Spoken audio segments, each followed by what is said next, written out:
ఎందుకంటే 5 minutes ప్రత్యక్ష సాక్షిని నేను. అందరూ సాక్షి. శాసనసభలో ఉన్నాను, అందరూ సాక్షి. శాసన మండలిలో జరిగిన పరిణామాలు చూశాను.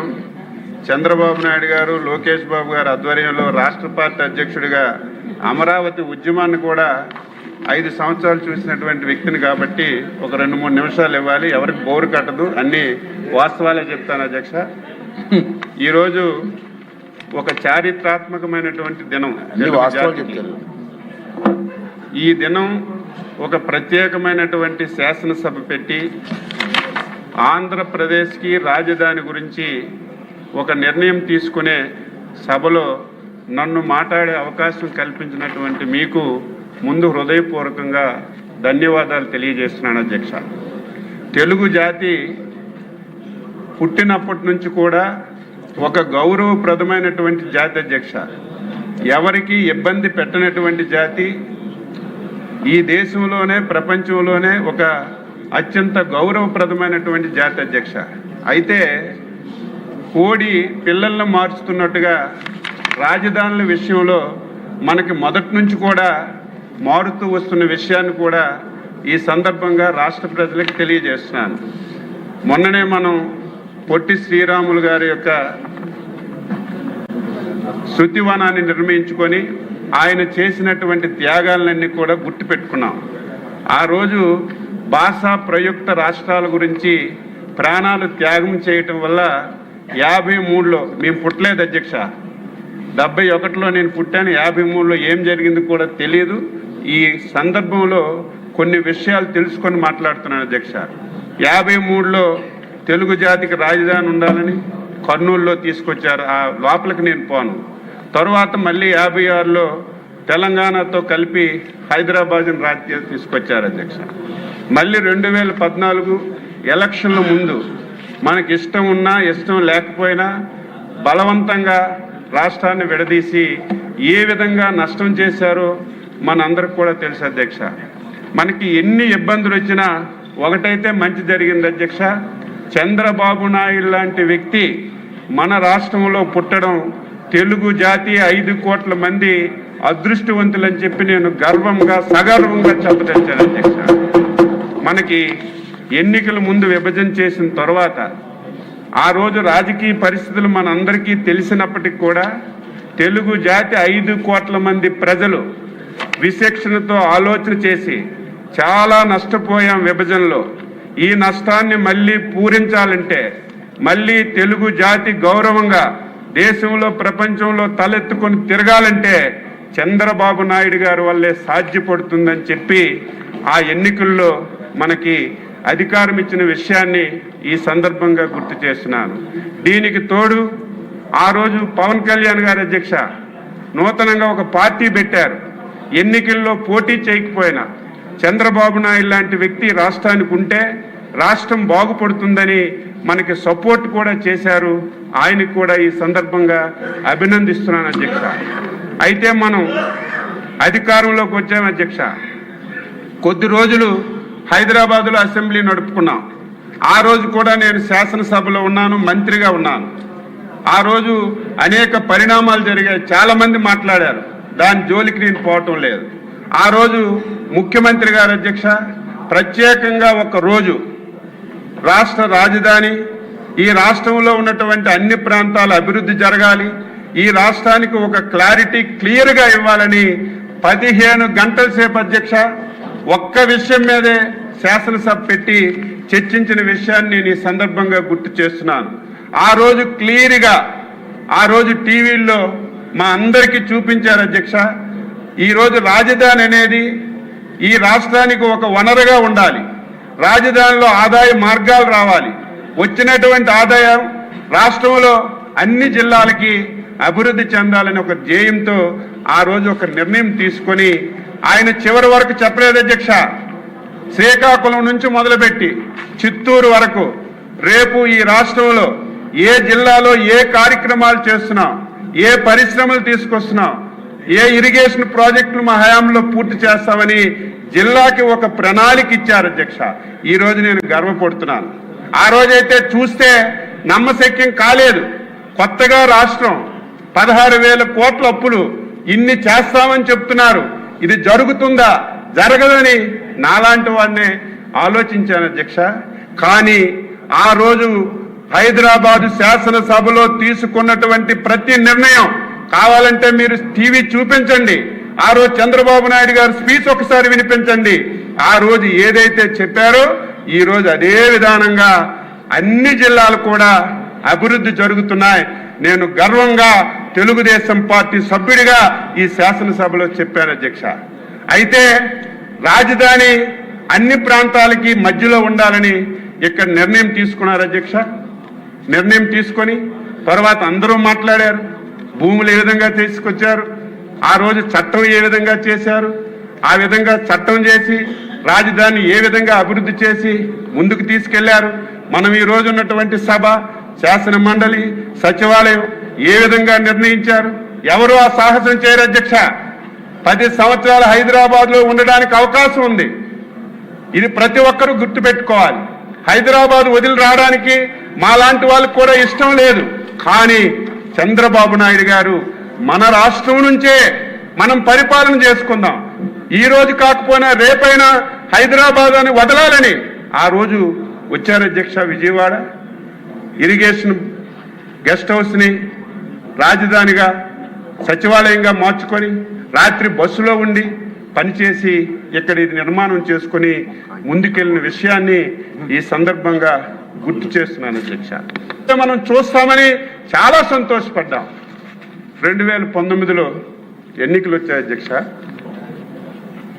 నేను ఆంధ్రప్రదేశ్ రాష్ట్ర ప్రజలు తప్పు చేశారని శాసనసభలో చెప్తున్నాను. ఇది నా వ్యక్తిగతం, పార్టీకి సంబంధం లేదు, ముఖ్యమంత్రి గారికి సంబంధం లేదు. నేను ఆంధ్రప్రదేశ్ పౌరుడిగా చెప్తున్నాను. 2019వ సంవత్సరంలో ఆంధ్రప్రదేశ్ ప్రజలు తప్పు చేశారు అధ్యక్ష. ఎందుకు ఈ మాట అంటున్నానంటే 2019వ సంవత్సరంలో మళ్ళీ తెలుగుదేశం పార్టీ అధికారంలోకి వస్తే మనకి బాధలుంటాయా? ఈరోజు మళ్ళీ తీర్మానం చేసుకునే అవసరం వస్తుందా? రాజధాని గురించి మళ్ళీ ఇన్ని ఇబ్బందులు పడే అవసరం వస్తుందని నేను అనుకుంటున్నాను అధ్యక్ష. అయితే ప్రజాస్వామ్య వ్యవస్థలో గెలుపు ఓటములు సహజం, ఓడిపోవచ్చు ప్రజల్ని ఓటు వేయకపోతే. అయితే నేను ఎందుకు బాధపడుతున్నాను అధ్యక్ష? నేను 6 సార్లు ఎమ్మెల్యే, ఎంతో మంది ముఖ్యమంత్రులు చూశాను. గతంలో చంద్రబాబు నాయుడు గారు కూడా ముఖ్యమంత్రిగా చూశాను.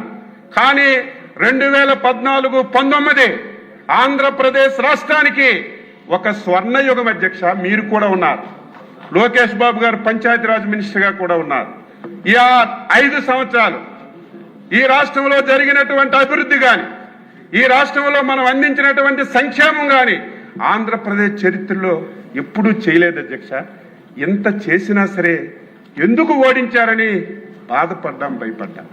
పోనీయాలు కానీ ఎవరో కొత్తగా ఆకాశం నుంచి దిగొచ్చి ఒక రాజకీయ పార్టీ పెట్టి నేను అది చేస్తాను ఇది చేస్తానని నమ్మిస్తే ప్రజలు ఓట్లేశారంటే నేను హర్షిస్తాను అధ్యక్ష. ప్రజాస్వామ్యంలో అది సహజం. కానీ తండ్రి అధికారాన్ని అడ్డం పెట్టుకొని 1,00,000 కోట్లు దోచుకొని 16 సంవత్సరాలు జైల్లో ఉన్నటువంటి ఒక దొంగకు ఓటేశారే, అది నాకు బాధ, ఆవేదన కలుగుతుంది అధ్యక్ష. కానీ ప్రజాస్వామ్యంలో ఓటేశారు, అధికారాన్ని ఇచ్చారు, ముఖ్యమంత్రిగా బాధ్యతలు స్వీకరించారు. ఏం చేయాలి? ఈరోజు ప్రభుత్వం అంటే ఒకళ్ళ ఆస్తి, ఒకళ్ళ సొంతమా? కంటిన్యూషన్ ప్రాజెక్ట్ అధ్యక్ష. ఈరోజు జగన్మోహన్ రెడ్డి ఏదైనా చేస్తే అది మంచి ఉందంటే మనం కొనసాగించాం, ప్రజలకు ఉపయోగపడుతుందంటే దాన్ని మనం పూర్తి చేసి ప్రజలకు అంకితం చేశాం. కానీ దుర్మార్గుడు ఈ మాట అనకూడదు, కానీ అనక తప్పడం లేదు అధ్యక్ష. కష్టాల్లో బాధల్లో రైతులు 34,000 ఎకరాలు ఇచ్చి మా బతుకులు బాగుంటాయి, ఆంధ్ర రాష్ట్రానికి ఒక రాజధాని ఇస్తాం. దేశంలో అనేక నగరానికి రాజధానులు ఉన్నాయి అధ్యక్ష. హైదరాబాద్ ఉంది తెలంగాణకి, బెంగళూరు ఉంది కర్ణాటకకి, చెన్నైకి మద్రాసు ఉంది, ముంబై ఉంది, పెద్ద పెద్ద రాజధానులు ఉన్నాయి అధ్యక్ష. మనం ఏం తప్పు చేశాం?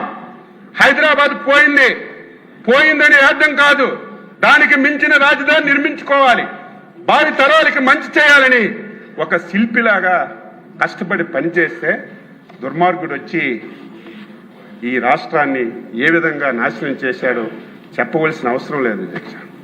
నాకు బాగా గుర్తు అధ్యక్ష, డిసెంబర్ 17 అందరూ వాళ్ళే, మేము 22 మందిని గెలిచాం. అందులో ఒకలో ఇద్దరు రాకపోతే 16-17 మంది రోజు వచ్చేవారు. ఆ రోజు షార్ట్ డిస్కషన్ పెట్టారు అధ్యక్ష. అమరావతి రాజధాని మీద షార్ట్ డిస్కషన్ పెట్టారు. మొత్తం 151 మందితో మాట్లాడించారు.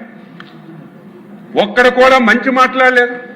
చంద్రబాబు నాయుడు గారిని, తెలుగుదేశం పార్టీని, మా శాసనసభ్యుల్ని తిట్టడం తప్ప, ఏదో అవినీతి చేశారు, దోచుకున్నారు అని మాట్లాడారు తప్ప ఈ విధంగా దీన్ని ముందుకు తీసుకెళ్దామని ఒక్క మాట కూడా మాట్లాడలేదు. మా నాయకులు లేచారు, నేను సిద్ధంగా ఉన్నాను, అవినీతి ఆరోపణలు చేస్తున్నారు, మీరు ఏ ఎంక్వైరీ అయ్యింది, నేను కానీ నా పార్టీ కానీ మా శాసనసభ్యులు కానీ ఏది చెప్పినా మీరు యాక్షన్ తీసుకోండి, కానీ ఈ పేరుతో మీరు ఆంధ్ర రాష్ట్రాన్ని అన్యాయం చేయొద్దు, తెలుగు జాతికి అన్యాయం చేయొద్దని నెత్తి నోరు కొట్టుకొని ఆ 17వ తారీఖున తప్పేంటని ఏదో సౌత్ ఆఫ్రికా, నాకు ఆ దేశం గుర్తులేదు కానీ ఒక దేశం పేరు చెప్పి అక్కడ 3 రాజధానులు ఉన్నాయి కదా, ఇక్కడ పెడితే తప్పేంటి అనుకున్నాను. ఆ రోజు ప్రసంగించారు, నేను టీవీలో చూశాను. ఇదేదో అనుభవం లేనివాడు, ఇదేదో ఎమోషన్తో మాట్లాడాడు అని చెప్పి నేను అనుకున్నాను. ఆ మాట నేను అనడానికి నాకు ఇష్టం లేదు అధ్యక్ష. కానీ ఇది రాజ్యాంగంలో జరుగుతుందా? ఇది అమలు చేయడం అంత సాధ్యమా?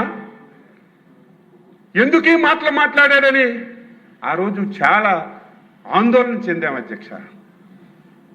ఆందోళన చెంది ఆ రోజు తెల్లవారిసరికి బాబు గారి దగ్గరికి వెళ్తే ప్రెస్ మీట్ పెట్టి మొత్తం చెప్పాము. ఆ రోజు ఈ వివాదానికి తెరలేపాడు అధ్యక్ష. రోజు రోజుకి పరిణామాలు చూస్తుంటే బాధ కలిగింది, ఆవేదన కలిగింది. ఇదేదో పిచ్చోడు మాటలు అనుకున్నాం, కానీ ఈయనకు అవగాహన లేదు. కనీసం ఈయనకు అవగాహన లేకపోయినా ఆయన దగ్గర ఉన్నటువంటి సీనియర్ మంత్రులకు లేదా, సీనియర్ ఆఫీసర్లకు లేదా, ఒక మాట అయినా చెప్పలేరా? ఇది సాధ్యం కాదు, కాదు, కాదు. ఇది ఒక రాష్ట్ర, మీలాగా మేము భయపడలేదు, పారిపోలేదు. తెలుగు జాతి గురించి, 5 కోట్ల మంది ప్రజల గురించి సంఖ్యాబలంతో సంబంధం లేదు. ఆ రోజు చంద్రబాబు నాయుడు గారు, మేమందరం అన్నాం, 20 మందినే ఉన్నామండి, చాలా అవమానాలు పడుతున్నాం, మా దగ్గరకు వచ్చి బండ బూతులు తిడుతున్నారు, మా పర్సనాలిటీల మీద మాట్లాడుతున్నారు, మీ సభకి వెళ్ళమంటే తప్పది. మనకు ప్రజలు ప్రతిపక్ష హోదా ఇచ్చారు, ఎంతమంది ఉన్నామని కాదు, చివరి నిమిషం వరకు పోరాడదామంటే మేము పోరాడాం అధ్యక్ష. ఆ వేళ 20వ తారీఖు అధ్యక్ష 3 రాజధానుల బిల్లు, అదేవిధంగా డీలిమిటేషన్ ఏదైతే జరిగిందో దాన్ని చట్టాన్ని రద్దు చేసి మొత్తం విషయాలుగా ఈ రాష్ట్రాన్ని బాగు చేద్దామని ఒక బిల్లు తెచ్చారు అధ్యక్ష. మేము అపోజిషన్లో ఉండి మేము వ్యతిరేకించి, బాబు గారు అయితే చాలా గట్టిగా మాట్లాడారు. మమ్మల్ని ఆ రోజు సస్పెండ్ చేశారు అధ్యక్ష. మీకు చెప్పాలి, ఆ రోజుకే 3 సార్లు ముఖ్యమంత్రిగా చేసిన వ్యక్తి, 15 సంవత్సరాలు ప్రతిపక్షంగా నాయకుడిగా వ్యవహరించిన వ్యక్తిని బయటికి మమ్మల్ని ఈడ్చికెళ్ళి అధ్యక్ష. ఒక డొక్కు బస్సు అధ్యక్ష, డొక్కు బస్సు, ఆ బస్సుకు టైర్లు ఉన్నాయో తెలియదు, అంత దరిద్రమైన బస్సులో మమ్మల్ని ఎక్కించి ఇక్కడ 4 గంటలకు ఎక్కించారు అధ్యక్ష. రాత్రి 11 గంటల వరకు ఎక్కడ తిప్పారో లేదు, ఎటువైపు వెళ్తున్నామో తెలియదు. మొత్తం అడవుల్లో మొత్తం ఒళ్ళంతా ఫుల్ అయిపోయి అధ్యక్ష, రోడ్లు లేవు, అటు ఇటు తిరిగి రాత్రి 11 గంటలకి మాకు మళ్ళీ అక్కడ దించారు అధ్యక్ష. ఇది చాలా దారుణమైనటువంటి సంఘటన ఇక్కడ అయింది అధ్యక్ష. మా పోరాటం చేసాం, ఆ రోజు నుంచి రైతులు పోరాటం చేశారు, దాని జోలికి పోవక్కర్లేదు అధ్యక్ష. అధ్యక్ష, ఆ రోజు చట్టం అమలు కావాలంటే శాసన మండలి కీలకం అధ్యక్ష. నాకు తెలిసి సంఖ్యాదళంలోకి నేను వెళ్ళగానే 58 మంది ఎమ్మెల్సీలు ఉంటే వాళ్ళు 8 మందే ఉన్నారు అధ్యక్ష. మిగతా వాళ్ళందరూ తెలుగుదేశం, మిగతా పార్టీలు ఉన్నాయి. 21 ప్రజాస్వామ్యానికి ఒక చీకటి రోజు అధ్యక్ష. అది నాకు తెలిసి ఎప్పుడు ఏ రాష్ట్రంలో ఇటువంటి పరిణామాలు జరగలేదు. శాసన మండలిలో ఇక్కడ ఉన్నటువంటి బిల్లు అధ్యక్ష పాస్ చేయడానికి అధికారం లేదు. 8 మంది సభ్యులతో బిల్లు పాస్ అవ్వదు అధ్యక్ష, అందరికీ తెలుసు. కానీ ఎలాగైనా బిల్లు పాస్ చేసి ఈ రాష్ట్రాన్ని విడదీయాలని, మొత్తం తెలుగు జాతిని విచ్ఛిన్నం చేయాలని ప్రయత్నం అధ్యక్ష. ఆ రోజు పెద్దలు షరీఫ్ గారు చైర్మన్గా ఉన్నారు. రంజాన్ మాసం అధ్యక్ష, రంజాన్ మాసంలో ఉదయం ఒకసారి సాయంత్రం ఒకసారి ప్రేయర్ చేస్తారు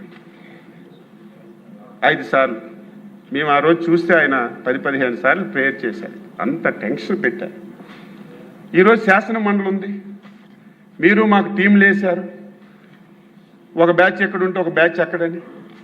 ఆ రోజు అధ్యక్ష శాసన మండలిలో మొత్తం మంత్రులందరూ అక్కడికి వచ్చేశారు, శాసనసభ్యులందరూ గ్యాలరీలో మొత్తం వచ్చేశారు. మొత్తం శాసన మండలిలో లైట్లన్నీ ఆపేశారు. మేమందరం బాబు గారు ఛాంబర్లో కూర్చున్నాం. పోనీ శాసన మండలిలో లైట్లు ఆపేశారు, తర్వాత మా ఛాంబర్లో లైట్లు ఆపేశారు, టీవీ ప్రచారాలు ఆపేశారు. అసలు ఏం జరుగుతుందో మాకు సమాచారం లేదు. సార్ అన్నారు ఒకసారి వెళ్ళి మనము గ్యాలరీకి వెళ్దామంటే గ్యాలరీకి వెళ్ళాము అధ్యక్ష. నరక యాతన అధ్యక్ష. ఆయన ఓపిక నేను జోహార్ అధ్యక్ష. మనస్ఫూర్తిగా ఆయన అంత ఓపిక ఎవరికీ రాదు. ఆయన వేళ ఈ చెవిట్లో ఆ చెవిట్లో అనరాని మాటలు, ఆ మాటలు వింటే నాలాంటి అయితే గన్నుంటే కాల్చేయాలి, ఎందుకు ఈ బతుకు, ఇంత దారుణమా? ఈ తిట్లు కాయడానికే మనం రాజకీయాల్లో ఉన్నాం. అంత దారుణంగా మాట్లాడారు.